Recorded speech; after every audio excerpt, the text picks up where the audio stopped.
Como saben, estamos estudiando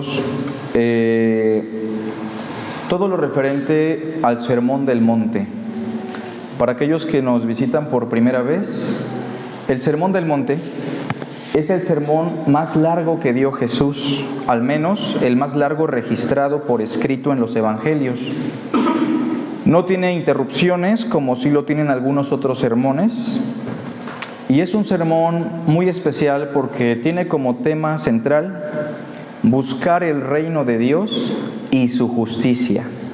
Ese es el tema medular de todo el sermón. Básicamente, el sermón trata de cómo son los hijos del reino, que es la primera sección, cómo deben vivir los hijos del reino, que es una segunda sección, cómo adoran los hijos del reino, una tercera sección, y la última sección son advertencias del reino para los hombres. ¿Me explico? ¿Qué es el reino de los cielos? Es simplemente un estado de conciencia. Es un estado de conciencia personal en el cual el individuo está consciente de que Dios debe gobernar su vida. Y cuando el individuo se somete al gobierno y a la voluntad de Dios, aquí en la tierra como se hace en los cielos, en ese momento podemos decir que esa persona vive en el reino. ¿Me explico? El reino no está aquí, no está allá, no es un lugar físico. El reino de Dios es hacer la voluntad de Dios como en los cielos, así también en la tierra.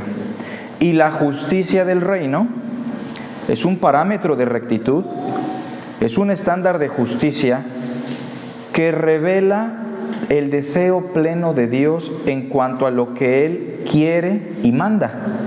Digo esto porque hay otro estándar de justicia en la Biblia, que es la ley de Moisés, ¿se acuerdan? Un estándar de justicia bueno, santo, justo, pero limitado, con imperfecciones. ¿Me explico? Si no fuese así, no tendría por qué haber otro estándar de justicia como lo es la justicia del reino. La justicia del reino, en ese sentido, la podemos distinguir por las enseñanzas de Jesús. Oísteis que fue dicho, lo dijo la ley, lo dijo la tradición de la interpretación de la ley también, pero yo os digo. En ese sentido, si vuestra justicia no es mayor que la de los escribas y fariseos que guardan la ley, no van a poder entrar en el reino. Ahora, el capítulo 5 de Mateo, que es el inicio del Sermón del Monte, inicia con la primera sección que versa sobre cómo son los hijos del reino. ¿Me explico? Esto nos sirve para poder distinguir si nosotros somos verdaderos hijos del reino, y si lo somos y no estamos engranando correctamente con estas descripciones, pues poder arrepentirnos, poder modificar algunos aspectos de nuestra vida para tener una salud estable en cuanto al reino de los cielos.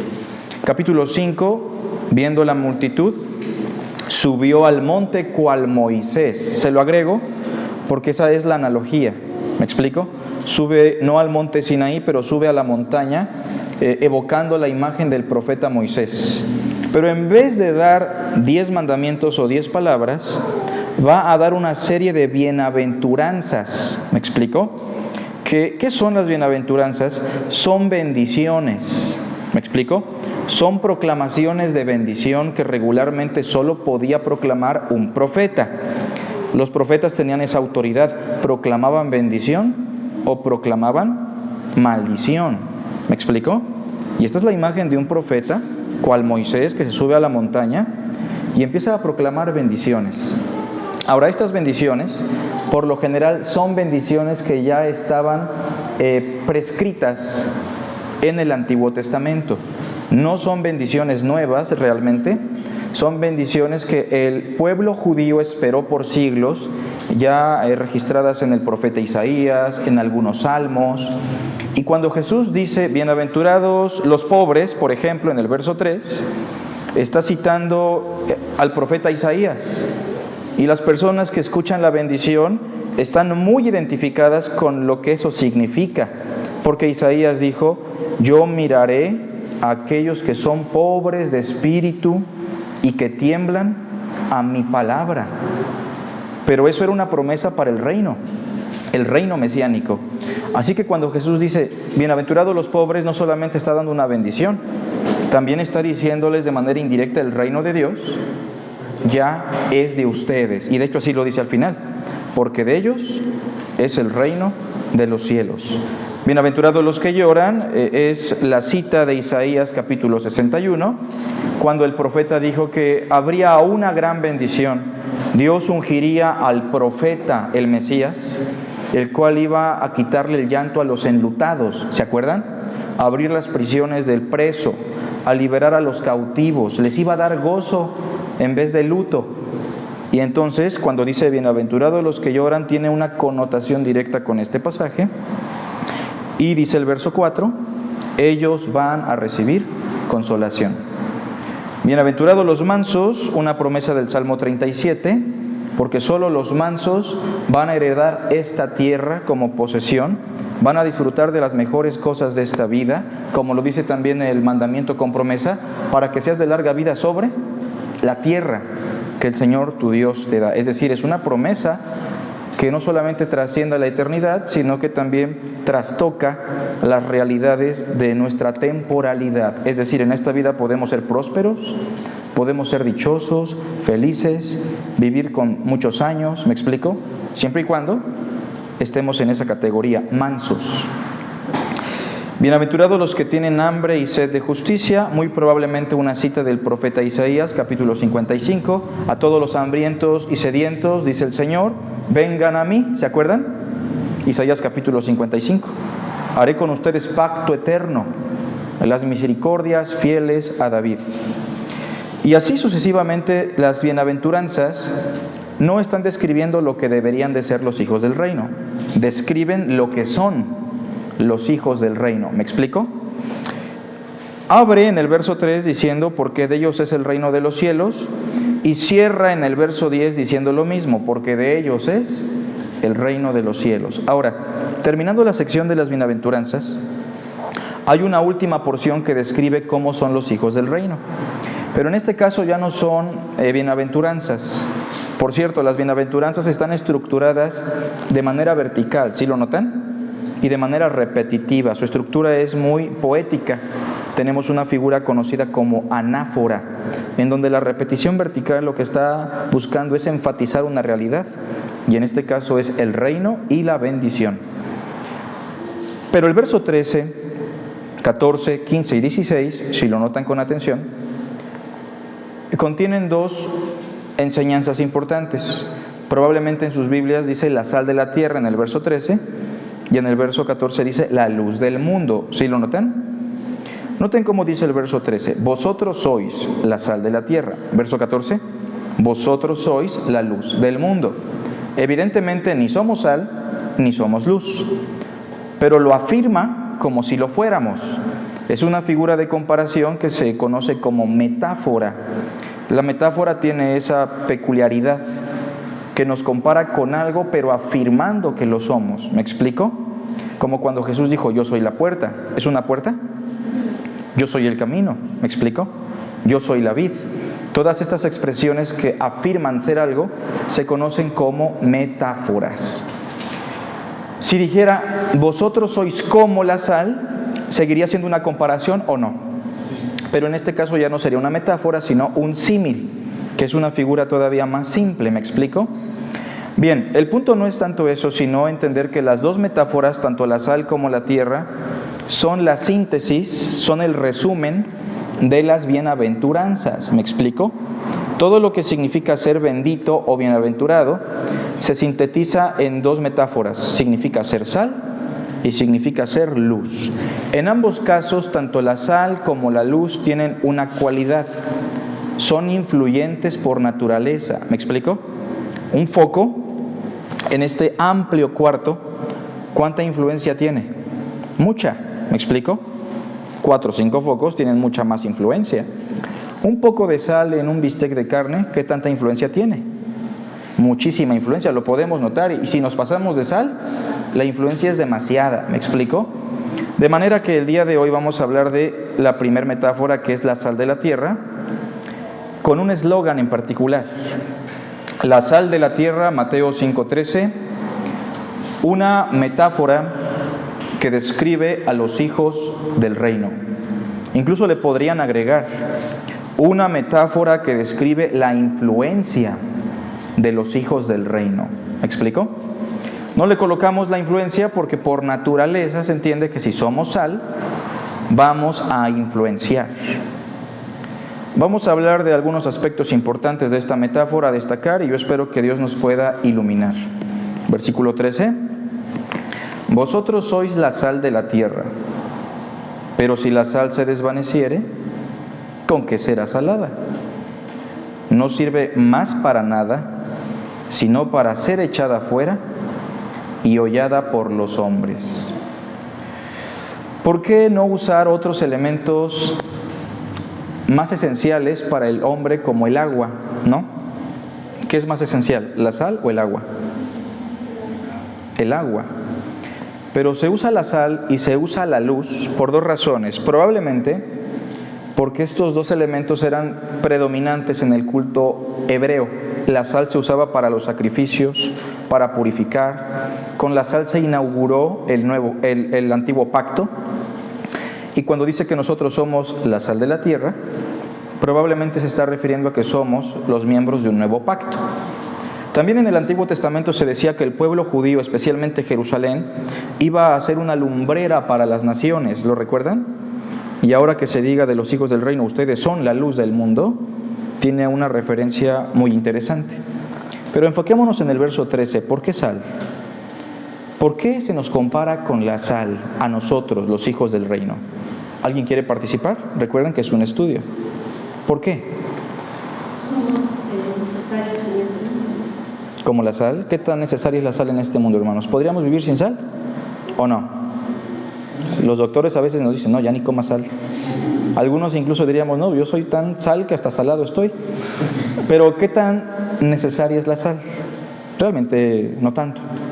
No tanto, ¿no? Sí es necesaria, pero no es esencial para la existencia.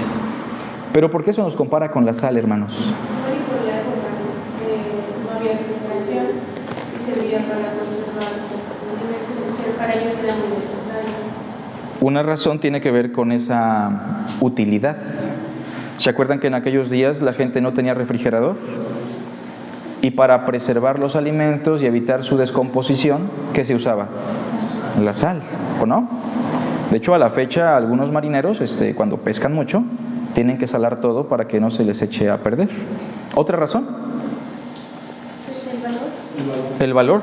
Pagaba con sal. Recuerden que en aquella época a los soldados romanos, por ejemplo, no se les pagaba con monedas, muchas veces se les pagaba con sal. De ahí viene la palabra salario. O tiene que ver mucho también con esa creencia mística o esa idea de que, híjole, se te cayó la sal, a ver si no nos pasa algo, ¿no? Como si fuese algo muy malo. ¿Por qué? Porque la sal valía mucho. Entonces, en primer lugar, hablemos de ¿por qué? ¿Por qué somos comparados con la sal? Punto número 1. Somos comparados con la sal por 4 razones. ¿Sale? Aquí vamos a hablar de esas 4 razones de por qué somos comparados con la sal. La primera razón es que la sal era valiosa. ¿Me explico? La sal era valiosa en tiempos de Jesús. De la misma manera, los cristianos, los hijos del reino, hemos recibido un valor especial en esta tierra. ¿Me explico? Primero quiero preguntarles, hermanos, ¿qué tan malo es el ser humano? Mucho. Si pudiéramos hablar del peor ser humano de la historia, el más malo, ¿a quién mencionarían? Ya no me mencionan a Adolf Hitler, pobrecito, siempre lo mencionan. Pero vamos a pensar en Adolf Hitler. Si este fuera un termómetro de maldad y aquí está el máximo de maldad y aquí ponemos a Adolf Hitler, ¿en dónde estaríamos nosotros en ese termómetro? A ustedes díganme, ¿dónde está Carlitos? ¿O dónde está un ser humano normal? ¿Más para acá? ¿Seguros? Pues fíjense que desde la perspectiva de Dios aquí está Adolf Hitler y aquí estamos nosotros pegaditos a él. ¿Me explico? Porque desde la perspectiva de Dios, el ser humano es una criatura extremadamente corrupta. Fíjense cómo dice el salmista: he aquí en maldad he sido formado, y en pecado me concibió mi madre. También Job dice en alguna porción: ni siquiera los ángeles son limpios delante de tus ojos. Cuanto más el ser humano, que es abominable y vil, y que bebe la iniquidad como si bebiera vasos de agua. ¿Se acuerdan de ese pasaje? ¿Cómo se justificará el hombre para con Dios? ¿O cómo será limpio el que nace de mujer? He aquí que no confía ni en sus ángeles, cuanto menos en el ser humano, que es como gusano, y el hijo de hombre también gusano. Son textos muy fuertes, ¿no? Isaías también ha dicho: si bien todos nosotros somos como suciedad, y todas nuestras buenas obras como un trapo que usa un leproso o una mujer para su menstruación. Génesis capítulo 6, verso 5 dice que el Señor vio desde los cielos la maldad de los hombres en la primera generación, y vio que su corazón estaba inclinado de continuo solamente al mal. Isaías dice: son hijos depravados, corruptos. Romanos dice: aborrecedores de Dios. En términos concretos, somos pecadores. Incluso Santiago dirá que el ser humano ha llegado a niveles de pecaminosidad nunca antes vistos, porque aún los demonios creen y tiemblan. Y el ser humano ha llegado a un grado de corrupción en el cual puede negar la existencia de Dios de manera arrogante, pedante y exagerada. ¿Me explico? En ese sentido, el hombre es muy malo. Pero pregunto ahora: ¿el hombre es valioso? A pesar de todo lo que hemos dicho, ¿el hombre es valioso?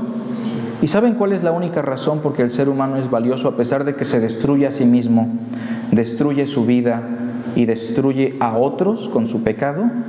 Porque el pecado no solamente nos daña a nosotros, ¿o sí? Cuando el borracho dice: déjenme tomar porque es mi vida, yo hago lo que quiero con ella, no estoy dañando a nadie, ¿daña a otros? Claro que sí. Pero a pesar de eso, el ser humano es valioso. ¿Por qué? Primero, porque es imagen y semejanza de Dios. No se puede comparar con un animalito, con una planta.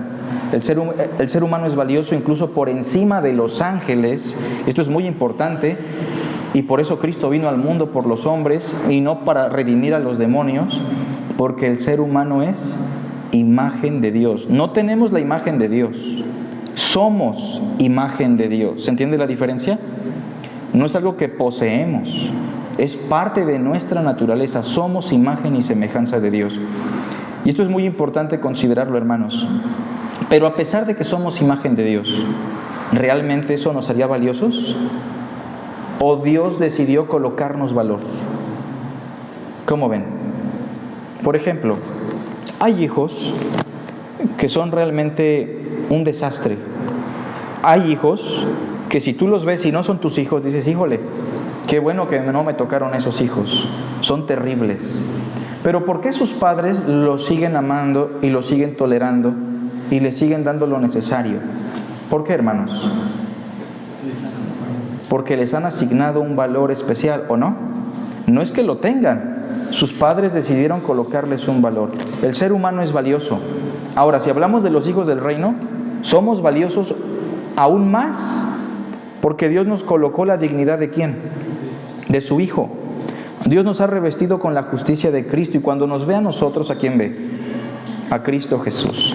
Entonces, ser sal de la tierra significa, hermanos, que así como la sal era muy valiosa en tiempos de Jesús, de la misma manera los cristianos hemos recibido un valor especial en esta tierra. Sí, hermanos, para Dios somos más valiosos por la dignidad de su Hijo. ¿Me explico? No es que Dios haga acepción de personas, pero todo aquel que está en Cristo tiene un valor especial. Entra en un proyecto de restauración, como dice Romanos. Los que aman a Dios, todas las cosas les ayudan a bien, y los que no, todas las cosas les ayudan para su mal. ¿Me explico? Pero es decir, nosotros tenemos un valor especial por el hecho de ser hijos del reino, por el hecho de ser hijos de Dios. Y esa es una primera razón para destacar. En este mundo, Dios nos ve con un valor incalculable por la dignidad de su Hijo. ¿Me explico? Eso significa ser sal. No importa qué tan malo eres tú como pecador, como pecadora, qué tanto fallas, qué tan malo eres, Para Dios eres muy valioso. ¿Me explico? No solo por ser imagen de Dios, sino porque también eres imagen de Cristo. Claro, una imagen que está en restauración. La segunda razón por la cual somos comparados con la sal tiene que ver con que la sal frena la corrupción, como lo dijo nuestra hermana Abby. La sal frena la corrupción de los alimentos. ¿Cuánto puede durar la carne con sal? Mucho tiempo. ¿Me explico? Yo vendo unos sazonadores. ¿Saben cuánto tiempo duran esos sazonadores? Nunca caducan. Una vez guardé como 20 kilos en unos botes sellados. Pasaron 3, 4 años. Alguien quería por kilo y los vi, los olí, los chequé y estaban exactamente igual, frescos. Porque la sal frena la corrupción de los alimentos. Y de la misma manera, los cristianos frenamos la corrupción de esta tierra. Para eso estamos aquí, ¿o no? Para eso permite Dios nuestra vida, nuestra existencia, para que frenemos la corrupción de este mundo. Primero, refrenando nuestra propia corrupción, ya que tenemos el poder del Espíritu Santo y podemos decidir someternos a Él. Y en segundo lugar, refrenar la corrupción de aquellos que nos rodean, ser influencia para que el pecado pueda ser mitigado. A veces cuando salgo con mi familia y llegamos con la familia más grande o los familiares, tíos, abuelos, primos, obviamente hay mucha familia, pero cuando llegamos y la mayoría de ellos saben que somos cristianos, que yo soy pastor, que soy maestro del seminario, tienen sus cartones de cerveza, tienen todo arrinconado, ¿no? Y una vez que yo como, y claro que están esperando que me vaya, sacan todo lo que tenían preparado. ¿Eso qué significa? Que de alguna manera hay una influencia que está frenando, bien o mal, la corrupción de esas personas. Pero cuando una de esas personas entra en crisis, ¿a quién va a recurrir? A las personas que sabe que son de Dios, ¿me explico?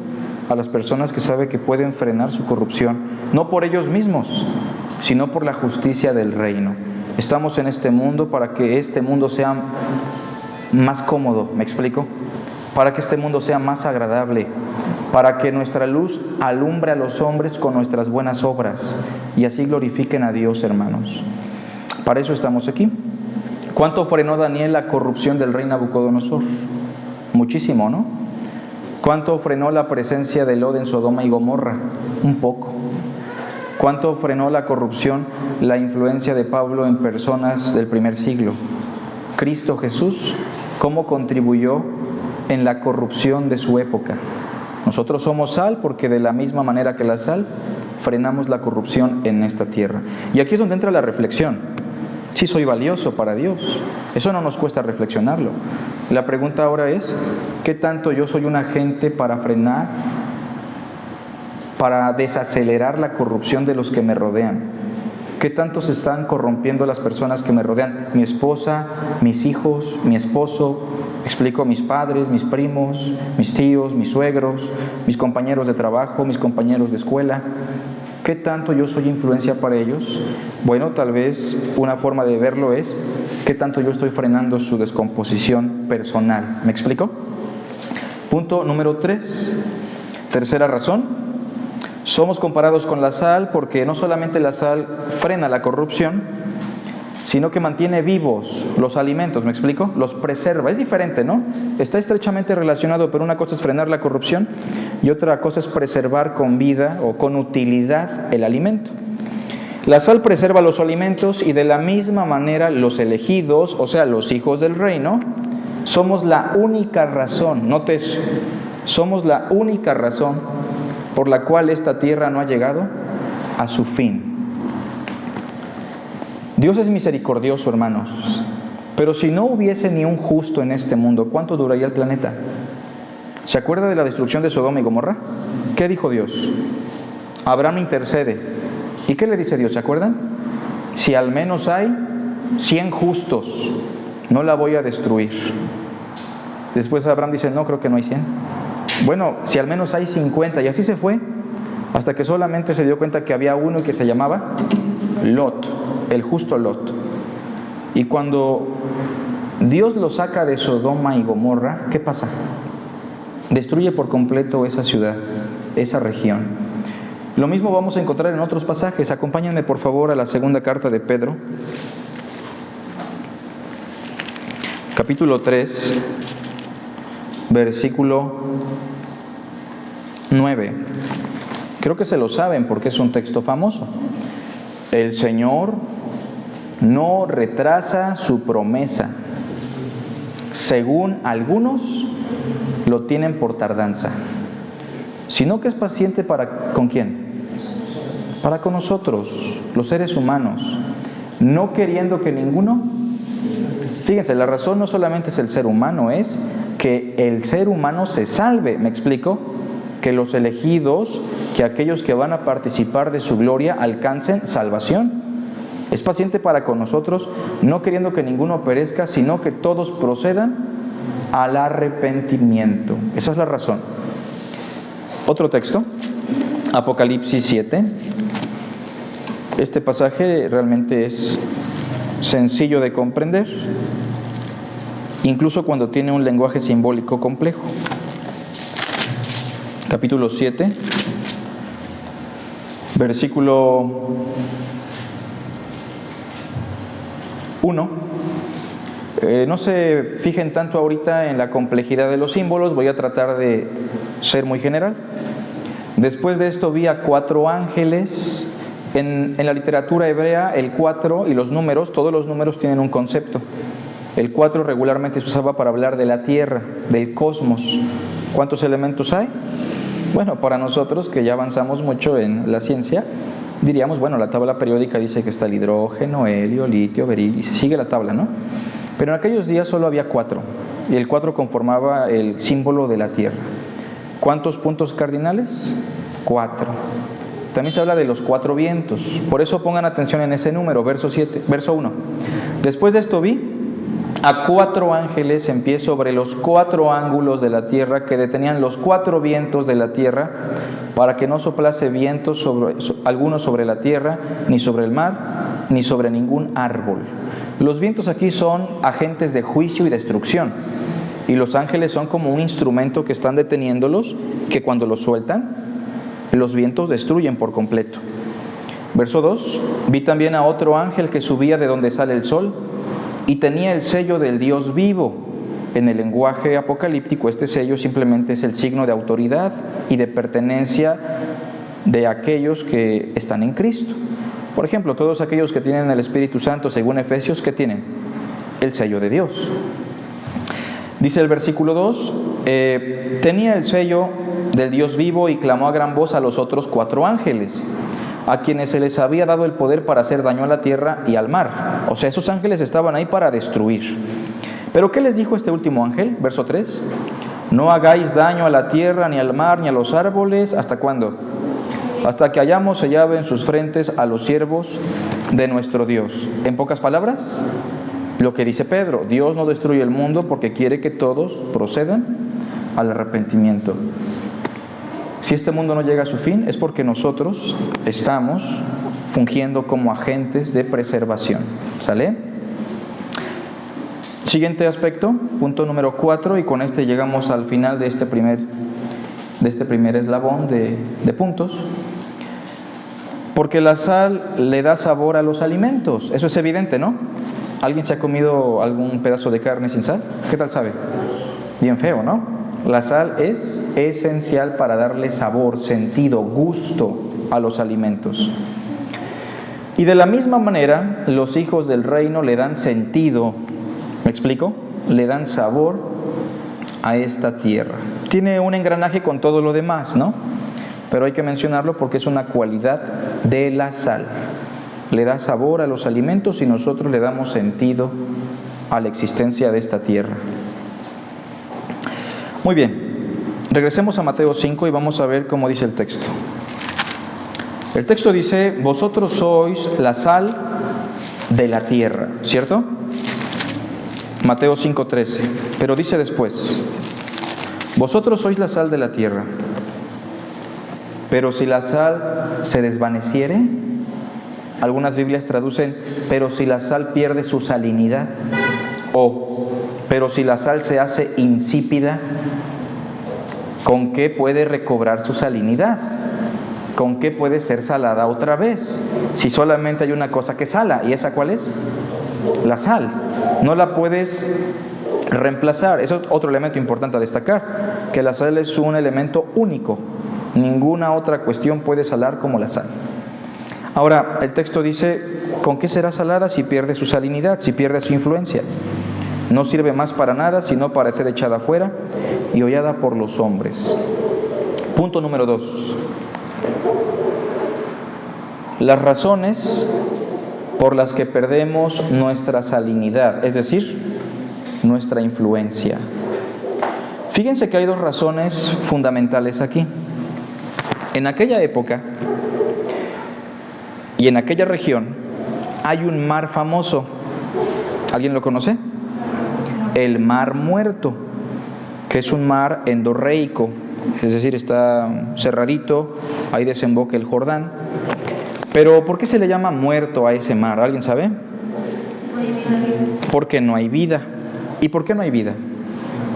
Porque tiene mucha sal y el agua es tan densa que incluso puedes flotar, ¿no? En ese mar se trató de aprovechar esa cualidad de la sal, pero algunos eran tan abusados que ya no le daban el proceso debido a la extracción de la sal y vendían sal que estaba contaminada con arena y otros minerales. ¿Me explico? Era sal, pero estaba contaminada, no era una sal genuina propiamente, no era una sal de primera calidad, era una sal pirata. Entonces tú muy contento comprabas tu bulto de sal, que ya de por sí era mucho dinero, mucha inversión, y la guardabas, pasaban los meses y decías, bueno, ya voy a salar unos cuantos pescados, unos robalos, ¿me explico? Y entonces lo que pasaba es que la persona se decepcionaba cuando veía que la sal ya no servía. Eso indicaba una sola cosa. ¿Cuál fue? Me estafaron. Esa sal era falsa. ¿Cuándo perdemos nuestra salinidad? Ponemos en pantalla. Hay una posibilidad. Existe la posibilidad de perderla si no somos una sal genuina. Quien no sala, quien no es un agente de influencia, no lo es probablemente. ¿Por qué? Porque no son verdaderos hijos del reino. ¿Judas aparentaba ser sal o no? Pudo haber sido de influencia, pero Judas no era una auténtica sal y por eso nunca pudo salar. ¿Me explico? Hay quienes creen que son de Cristo, hay quienes creen que son hijos de Dios, pero lamentablemente no lo son y por eso no pueden ser influencia. No les podemos ni siquiera exigir que sean influencia para los demás, que muestren el amor, que muestren la justicia del reino. ¿Por qué razón, hermanos? Porque no son de Dios. Jesús en el mismo sermón dirá, por sus frutos los conoceréis. ¿Acaso se recogen higos de los espinos? ¿Cómo ven? ¿O uvas de los abrojos? ¿Verdad que no? Es decir, esto es obvio, dirá el Señor. También hay un texto que dice en el mismo sermón, no todo el que me dice Señor, Señor, entrará en el reino de los cielos. ¿Cuánto vale la oración que muchos hicimos para recibir a Jesús? ¿Saben cuánto vale eso? No vale nada. No se recibe a Jesús por una oración. Nadie se hace cristiano por una oración. Ser cristiano es colocar nuestra fe de manera consciente en Cristo y experimentar, como Jesús dijo, un nuevo nacimiento por el cual adquirimos la presencia del Espíritu Santo y entonces nuestras inclinaciones, deseos, anhelos, afectos, intereses ahora están inclinados a Dios. ¿Me explico? Esto puede explicar mucho de las cosas comunes de la vida, como el por qué en los jueves somos poquitos, ¿no? Digo, no estoy diciendo que no sean verdadera sal, pero cabe la posibilidad de que algunos reflejen esa falta de autenticidad en cosas tan simples como estas, ¿no? No estoy diciendo que así sea, pero cabe la posibilidad. Entonces, evaluemos si verdaderamente somos de Cristo. Examinaos a vosotros mismos si estáis en la fe. Probaos a vosotros mismos. ¿O no os conocéis a vosotros mismos que Jesucristo está en vosotros? A menos que estéis reprobados, dice Pablo. ¿Me explico? Y se lo dice a una iglesia llamada la iglesia de Corinto, que tenía que poner en tela de juicio si eran sal o no, ¿cierto? Porque ¿qué tanto estaban influenciando los corintios? Para mal, ¿no? Solo para mal. La segunda razón, esta es una razón que quiero colocar porque existe también esta probabilidad. Existe la posibilidad de dejar de salar, de perder la influencia, si descuidamos nuestra relación con Dios. ¿Me explico? Eso también puede pasar, hermanos, ¿cierto? Por ejemplo, hermanos, Pedro, ya no menciono a Judas, Pedro, ¿era verdadera sal? ¿Verdad que sí? ¿Quién era más imprudente, Judas o Pedro? ¿Quién tenía más altibajos, Judas o Pedro? Evidentemente Pedro, ¿o no? De repente él dice en nombre de todos los discípulos: tú eres el Cristo, el Hijo de Dios. Palomita. Su fe es la mejor, es la correcta. Y Pedro ahora dice: estoy en un buen nivel espiritual. El Señor en ese mismo rato les dice: voy a morir en la cruz en Jerusalén a mano de los sacerdotes y principales. Y como Pedro ya se siente espiritual, como ya se considera un hombre estable y maduro, incluso Jesús le dijo: tú serás piedra, solo que no escuchó bien, tú serás, no eres piedra. ¿Me explico? Pedro le dice: maestro, escuché lo que acabas de decir, pero ¿sabes qué? Yo creo que no te conviene. Yo creo que tú no sabes lo que vas a hacer. Déjame darte un consejo, ya que te di una buena respuesta hace ratito. En ninguna manera esto te acontezca. ¿Y qué le dijo el Señor Jesús? Gracias, Pedrito, lo voy a poner en oración. ¿Verdad que no? ¿Qué le dijo? Apártate de mí, Satanás. ¿Se imaginan cómo se sintió Pedro en ese mismo rato? Arriba y después hasta abajo. No es que fuera Satanás, no es que Satanás lo hubiese poseído porque era un verdadero hijo de Dios. La palabra Satanás significa adversario. ¿Qué le está diciendo? Apártate de mí porque te pareces y te comportas como ¿quién? Como el adversario. Estás actuando como el enemigo, Pedro, porque no pones los ojos en las cosas de arriba, sino en las de abajo, en las de los hombres. Tenemos otra ocasión donde Pedro es el único que se avienta a caminar en el mar. ¿Qué tanto influenciaba a los que lo veían? Mucho, ¿no? Y caminaba en la tempestad y de repente que le entra el temor, ¿y qué pasó? Se hundió. En el mismo día le pasó otra vez lo mismo. En otra ocasión, en el mismo día le pasó lo mismo cuando le dijo al Señor Jesús: bueno, tú dices que te van a matar, Señor, y dices que no se puede frenar, pero yo mi vida voy a dar por ti. En el lenguaje de Juan, en el Evangelio de Juan, ¿saben qué significa dar la vida por otro? En una sola palabra, dar la vida por otro es amar, amar de verdad. Cuando Pedro dice, mi vida voy a dar por ti, ¿qué le está diciendo? Yo te amo, Señor. Les pregunto, ¿lo que dijo fue sincero o no? Claro que sí. Y entonces en el mismo día Pedro niega al Señor 3 veces, ¿se acuerdan? Era un verdadero hijo de Dios. Ahora, enfocándonos en eso, Pedro termina derrotado, termina hablando como hablaba antiguamente para que la gente se confunda, ¿se acuerdan? Termina abandonando al Señor con los otros. ¿Y qué tanto influenciaba a Pedro, hermanos? Mucho, porque los influenciaba para bien. Y cuando él escapó de la presencia de Cristo en la cruz por miedo, ¿quiénes lo siguieron? Todos los demás, al menos los más cercanos. Pedro, Juan, Jacobo, Andrés estaban con él. ¿Y se acuerdan a dónde se los llevó? Se los llevó a pescar otra vez. Y Pedro es tan influyente que puede hacer mucho bien o puede hacer mucho mal. Entonces, cuando están pescando, les estoy contando porque no quiero leerles todo porque es muy largo, pero ustedes lo van a leer. Yo sé que ustedes llegando se quedan con ese interés y dicen, no, yo no sé, no, si antes no leer eso. Entonces, Pedro está pescando y dice que estaba totalmente desvestido con los otros. Ya los había arrastrado a regresar a su antigua vida. Obviamente están un poco tristes, pero están en pecado, no saben cómo resolverlo.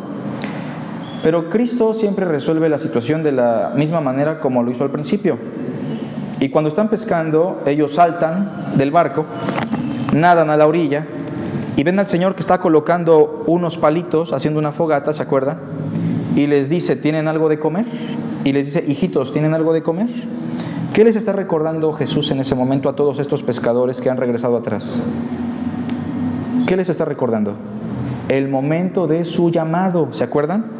Porque la vez que los llamó, también estaban pescando, no tenían a Dios, no habían pescado nada, y les dio una pesca milagrosa, ¿lo recuerdan? Tanto que los barcos se hundían. Pero en ese día, Cristo toma a Pedro muy aparte y le hace una pregunta. Lo voy a leer exactamente como dice el texto griego porque la Reina Valera traduce mal. Le dice, Simón, noten, no le dice Pedro, le vuelve a dar su nombre anterior, Simón, que significa inestable. Simón, le dice, agapasme, le dice, ¿me amas, Pedro? Perdón, le dice, filóseme, ¿me quieres, Pedro? Hay una distinción entre esos dos conceptos. Agapasme es amar, fileo es querer. Digamos que hasta José tenía razón, ¿verdad? Una cosa es amar y otra cosa es querer. Amar es entregar la vida por alguien, ¿me explico? Nadie tiene mayor amor que este que uno dé la vida por sus amigos. Y querer, fileo, es apreciar, tener un sentimiento bonito, un aprecio, ¿me explico? Es el enamoramiento también en el concepto de los novios, no es amor, es simplemente un sentimiento pasajero y sincero y muy bonito si lo quieren ver así, pero no es amor. El amor es una decisión que se va construyendo a partir de una relación. Lo digo porque a veces pensamos, mi matrimonio se debe construir en base al amor. ¿Suena bonito? Pero no es verdad. Más bien, el amor se debe construir en base al matrimonio, ¿me explico? Porque el amor no existe primero y después el matrimonio. Primero nos casamos y después se empieza a construir ¿qué? El amor. Si no me creen, hagan la prueba al inverso y van a ver que siempre va a haber problemas y van a decir, no que me amabas, no que ibas a lavar los trastes y a hacer la comida y que tú ibas a trabajar por mí, y vamos a darnos cuenta que no era amor. Bueno, le dice, Pedro, ¿me quieres? ¿Y saben qué le dijo Pedro? Señor, tú sabes que te quiero. ¿Qué le está diciendo? No te amo, me doy cuenta que solo te quiero. Le pregunta por segunda vez, Simón, ¿me amas? O sea, la pregunta es, ¿de veras vas a dar tu vida por mí? Y le dice Pedro, yo te quiero. El punto es que lo confronta para que él se dé cuenta que no es un cristiano influyente ni maduro, pero el Señor lo perdona y el Señor lo restaura. ¿Qué tanto estamos influenciando? Bueno, respondamos dos preguntas. ¿Soy una sal genuina? ¿O soy un cristiano que está descuidando su relación con Dios y estoy lastimando a otros? ¿Estoy influenciando para mal a mi esposa, mis hijos, mi familia, mis amigos, los hermanos? Y punto número 3, hermanos. El peligro de perder nuestra salinidad, y con esto vamos a terminar. Alguien dígame cuál es el peligro de perder nuestra influencia. ¿Alguien me puede decir? Por ejemplo, si usted comprara, como yo compro sal por bulto constantemente, si yo comprara 10 bultos de sal para mis condimentos y me doy cuenta que no sala, ¿para qué me sirve esa sal? Para nada. ¿Saben qué hacían los romanos en aquella época con esa sal pirata? Algo que hizo famoso a los romanos en cuanto a su arquitectura, ¿qué fue? Sus carreteras, tanto que hay un dicho que dice que todos los caminos llevan a Roma, ¿cierto? Pues sí recordarán ustedes que esos caminos no eran de un alto tráfico como en nuestra época, porque los carros son diferentes a las carrozas y evidentemente no tenían tanto tráfico como en la actualidad. El que no hubiese tanto tráfico en esas carreteras romanas que estaban colocadas con losa y piedra provocaba que se levantara muchas veces hierba, me explico, mala hierba, y que eso evitara el tránsito fluido cuando se necesitaba. ¿Qué se hacía con esa sal? Ya no salaba, pero sí servía solo para algo, para tirarla en las carreteras, para que evitara el crecimiento de las hierbas, y en consecuencia lo pisaban los caballos, los asnos, las personas, los caminantes, ¿me explico? Y eso explica lo que dice la metáfora al final. ¿Cómo dice? No sirve más, ¿para qué? Para nada, sino para ser echada fuera y hollada por los hombres. ¿Cuáles son los peligros? Ponemos en pantalla.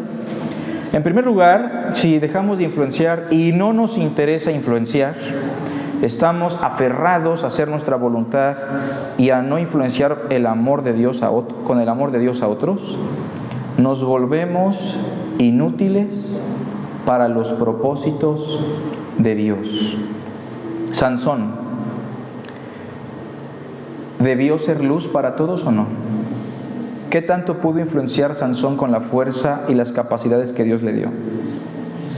Pero Sansón se aferró a no influenciar, se volvió inútil. Saúl, ¿se acuerdan de Saúl? ¿Qué tanto anhelaba ya no influenciar para bien y quitarle la vida a David? ¿Se acuerdan? Y ya no pudo ser útil para el reino de los cielos. Ese es un primer peligro, hermanos. Nos volvemos inútiles para los propósitos de Dios. Siguiente, por favor. Como dice el pasaje, somos pisoteados por los hombres. ¿No era este uno de sus discípulos? Le dijeron a Pedro. ¿Se acuerdan? Y pisotearon la dignidad, pisotearon la vida de un creyente. Yo creo que a todos nos ha pasado, ¿no? Que cedemos al pecado tal vez en nuestros primeros años o de repente resbalamos y la gente es tan cruel porque no tiene a Cristo que dicen, mira, ahí está David, ¿no? Que era el líder de alabanza. Ahí está el pastor, ¿no? Que era el hermano que compartía la palabra. ¿Me explico? La dignidad termina siendo pisoteada por los demás. Y por último, y termino, sobre todas las cosas, el nombre de Dios es blasfemado. En la misma metáfora, más abajo, en la de la luz, dice el versículo 16, así alumbre vuestra luz delante de ¿quién? De los hombres, ¿para qué?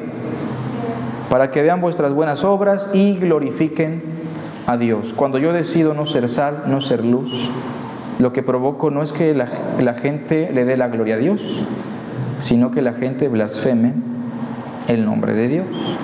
Tengamos cuidado porque esta vida es temporal, hermanos, y debemos influenciar, debemos ser sal. Vosotros sois la sal de la tierra, pero si la sal se desvaneciere, ¿con qué será salada?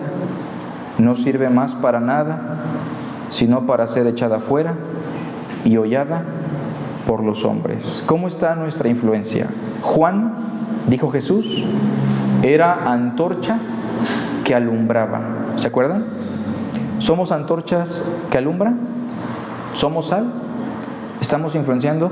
Nos olvidamos que nuestro anhelo más grande debería de ser parecernos a Jesús y de esa manera influenciar a los demás para que digan, Él estuvo con Jesús, como decían así de Pedro, ¿se acuerdan?